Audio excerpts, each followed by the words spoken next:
ജീവിതത്തിൽ ബന്ധങ്ങൾക്ക് തമ്മിൽ വിലയിടാൻ പാടില്ലെന്ന് പറയാറുണ്ട്. ആ അഭിപ്രായം വളരെ ശരിയാണ്. അഥവാ ഈ ബന്ധങ്ങളിൽ നഷ്ടവും ലാഭവും കൂട്ടലും കിഴിക്കലുമൊക്കെ വന്നാൽ പിന്നെയെല്ലാം കേവലം കച്ചവടം മാത്രമായി മാറും. ഞാനും നീയും തമ്മിലുള്ള മത്സരമായി അത് മാറും.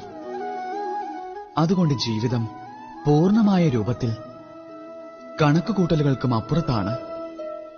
ഈ ജീവിതത്തിൽ ആനന്ദത്തെ വർദ്ധിപ്പിക്കുന്നതും ദുഃഖങ്ങളെ ഇല്ലാതെയാക്കുന്നതും കണക്കുകൂട്ടലിന് വിധേയമല്ല, പെരുമാറ്റത്തിന്റെയും സ്നേഹത്തിന്റെയും മത്സരമാണ്.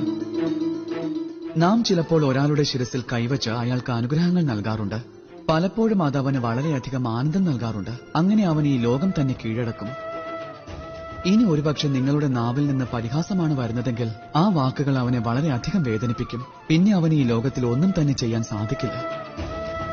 ഒരിക്കൽ പോലും ഈ ജീവിതത്തിൽ ഈ ബന്ധങ്ങൾക്ക് തമ്മിൽ വിലയിടുവാൻ പാടില്ല. ഒരിക്കലും പാടില്ല.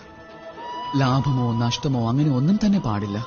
ഒരു കാര്യം ഓർമ്മിച്ചാലും, ഈ വിശാല ലോകത്തിൽ പരിഹാരം കണ്ടെത്തുവാൻ സാധിക്കാത്ത ഒരു പ്രശ്നം പോലും അവശേഷിക്കുന്നില്ല.